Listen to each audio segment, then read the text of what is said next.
Hi friends, welcome to my channel. இன்னைக்கு இந்த வீடியோல 3 tier கேக் எப்படி செய்யறதை உங்க கூட ஷேர் பண்ணிக்க போறேன். சோ அதுக்கு ஃபர்ஸ்ட் வந்து பாத்தீங்க அப்படினா நான் பேஸ் கேக் வந்து ரெடி பண்ணிட்டேன். இது வந்து 3/4 கிலோ கேக். ஃப்ளேவர் பாத்தீங்க அப்படினா Black Forest கேக் தான். நான் Black Forest கேக் எப்படி செய்யறதுன்னு ஆல்ரெடி உங்களுக்கு வீடியோ போட்டுருக்கேன். சோ அதோட லிங்க் வந்து நான் டிஸ்கிரிப்ஷன்ல மென்ஷன் பண்றேன். மறக்காம செக் பண்ணிக்கோங்க. ஸோ அந்த மாதிரி பேஸ் கேக்கில் பார்த்திங்க அப்படின்னா அந்த கேக்கோட ஹைட்டுக்கு வந்து ஒரு குட்டி ஸ்ட்ரா இல்லைனா ஒரு ஸ்டிக்காக ஏதாச்சும் வச்சு இந்த மாதிரி கட் பண்ணி நான் வந்து ப்ளேஸ் பண்ணிக்கிறேன். ப்ளேஸ் பண்ணிட்டு அந்த ஹோல்லாம் தெரியாமல் க்ரீம் வச்சும் நம்ம வந்து அப்ளை பண்ணிக்கலாம். அப்ளை பண்ணிட்டு நெக்ஸ்ட் லேயர் வந்து நம்ம எடுத்துக்கலாம். இது பார்த்திங்க அப்படின்னா டோட்டலாக வந்து 1.5 கிலோ கேக் தான் வந்து நம்மளுக்கு கேட்டிருந்தாங்க. அவங்க பையன் வந்து எனக்கு வந்து 3 டயர் கேக் தான் வேணும்னு ஆசைப்பட்டு கேட்டார். ஸோ அதனால தான் நாங்கள் செஞ்சோம். ஸோ கீழே வந்து 3/4 கிலோ பண்ணியிருப்பேன், மேலே வந்து 1/2 கிலோ, அதுக்கு மேலே வந்து கொஞ்சம் 1/4 கிலோ கேக் பண்ணியிருப்பேன். இப்போது செகண்ட் லேயரும் நம்ம வச்சாச்சு. செகண்ட் லேயர் மேலே அதே மாதிரி நம்ம வந்து கீழே வந்து 3 ஸ்ட்ரா உள்ள வச்சோம் இல்லையா. ஸோ அதே மாதிரி மேலேயுமே இந்த 2 கேக்குக்கான ஹைட்டில் வந்து நம்ம ஒரு ஸ்ட்ரா கட் பண்ணிட்டு இதே மாதிரி 3 ஹோலில் வந்து நம்ம ப்ளேஸ் பண்ணிக்கலாம். அப்போ தான் நீங்கள் எவ்வளோ தூரம் அந்த கேக் எடுத்துகிட்டு போனாலுமே அந்த கேக் வந்து ஷேக் ஆகாமல் ஆடாமல் இருக்கும். ஸோ அதனால் வந்து நம்ம இப்படி ப்ளேஸ் பண்ணிக்கலாம். ஸோ அந்த மாதிரி ப்ளேஸ் பண்ணோம்னா நம்ம பயம் இல்லாமல் நம்ம எவ்வளோ தூரம் வேணாலும் நம்ம எடுத்துகிட்டு போகலாம் நம்ம கேக்கை. ஸோ இப்போ நான் டெக்கரேஷனுக்காக சாக்லேட் கனாச்சி எடுத்துக்கிறேன். எடுத்துகிட்டு இந்த மாதிரி ட்ரிப்பிங் மாதிரி கீழே உள்ள லேயருக்கு மட்டும் நான் எடுத்துக்கிறேன்.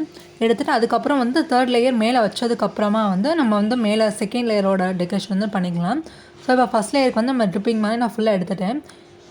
அதே மாதிரி நீங்கள் கேக்கை வந்து எடுக்கிறப்போ ஒரு பேலட் நைஃபும் இந்த மாதிரி ஒரு நம்ம கேக் வெட்டுறப்போ அந்த கத்தியெலாம் இருக்கும் இல்லையா. ஸோ அதையும் சேர்த்து வச்சு நீங்கள் எடுத்தீங்க அப்படின்னா ஈஸியாக உங்களுக்கு கேக் வரும். ஸோ நீங்கள் பயம் இல்லாமல் எடுக்கலாம். அப்படி இல்லை அப்படின்னா 2 பேலட் நைஃப் யூஸ் பண்ணி கூட நீங்கள் கேக் எடுத்துக்கலாம். இப்போ நான் செகண்ட் லேயர் அதே மாதிரி டிசைன் போட்டு நான் எடுத்துக்கிறேன். ஸோ மேலேயுமே இந்த மாதிரி ஸ்ட்ரா வந்து உள்ளே ப்ளேஸ் பண்ணிக்கோங்க. அப்போ தான் உங்களோட மேலே இருக்க லேயர் வந்து ஆடாமல் இருக்கும். ஸோ நீங்கள் அப்படி ப்ளேஸ் பண்ணாமல் கொண்டு போனீங்க அப்படின்னா சில நேரம் நீங்கள் வந்து இந்த நம்ம வண்டியில் போகிறப்பெல்லாம் ஆடுறப்போ கீழே மேலே இருக்க லேயர் வந்து கீழே விழுக சான்ஸ் இருக்குது. ஸோ வந்து நீங்கள் ஸ்ட்ரா வந்து கண்டிப்பாக வந்து ஸ்கிப் பண்ணாமல் வைக்கணும். அதேமாதிரி உங்கள் கஸ்டமர்கிட்ட கொடுக்குறப்போ சொல்லிடுங்க உள்ளே ஸ்ட்ரா வச்சுருக்கேன் அப்படி சொல்லிட்டு. இப்போ நான் ட்ரிப்பிங் மாதிரி வந்து சிம்பிளான டிசைன் தான் பண்ணியிருக்கேன். பண்ணதுக்கப்புறம் ரோசட் நாசில் இருக்கு இல்லையா. ஸோ அந்த நாசில் வச்சு கீழே ஒரு குட்டி டிசைன் போட்டுக்கிறேன். போட்டுட்டு செகண்ட் லேயருமே குட்டி ரோசட் டிசைன் மாதிரி நான் வரைஞ்சிக்கிறேன். அவ்வளோதான், நம்மளோட கேக் வந்து இப்போ ரெடி ஆகிடுச்சு சூப்பராக. ஸோ இந்த மெத்தட் ட்ரை பண்ணிங்கன்னா அவங்க ஈஸியாக வந்து யார் வேணாலுமே வந்து 3 டயர் கேக் வந்து ஈஸியாக செய்யலாம். எனக்குமே இது ஃபஸ்ட் டைம் தான் செய்கிறதுக்கு. ஸோ ரொம்பவே ஈஸியாக இருந்துச்சு செய்கிறப்போ. ஏன்னா நம்ம ஆல்ரெடி வந்து நிறையா கேக்ஸ் வந்து நம்ம செஞ்சுருக்கோம். ஸோ அந்த பழக்கம் இருக்கனால ஈஸியாக நம்ம செஞ்சிடலாம்.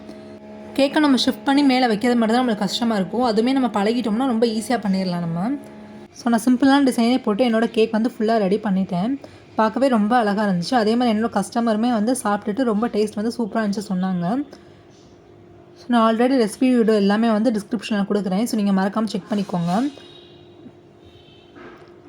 நம்மளுமே வீட்டில் இருக்க பொருள் வச்சு பேக்கரி ஸ்டைலில் சூப்பராக நம்ம பண்ணலாம் கேக் எல்லாமே. ஸோ கீழேயுமே நான் அந்த மாதிரி ரோசட் டிசைன் வச்சு குட்டி குட்டியாக டாட் மாதிரி போட்டு எடுத்துக்கிறேன். அவ்வளோதாங்க, நம்ம கேக் வந்து ஃபுல்லாகவே ரெடி ஆயிடுச்சு. இதில் வந்து அந்த பையனோட நேம் அப்புறம் டேட்ஸ் கேட்டாங்க. ஸோ அதனால் எல்லாமே ரைட் பண்ணிட்டேன்.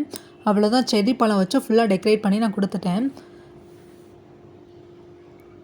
ஸோ நெக்ஸ்ட் வீடியோவில் நம்ம பார்க்கலாம் கைஸ். Bye bye. மறக்காமல் நம்ம சேனலை சப்ஸ்கிரைப் பண்ணிடுங்க. அண்ட் பக்கத்தில் இருக்க பெல் ஐக்கானை மறக்காமல் கிளிக் பண்ணிடுங்க. ஸோ நெக்ஸ்ட் வீடியோவில் பார்க்கலாம். Bye bye, stay tune.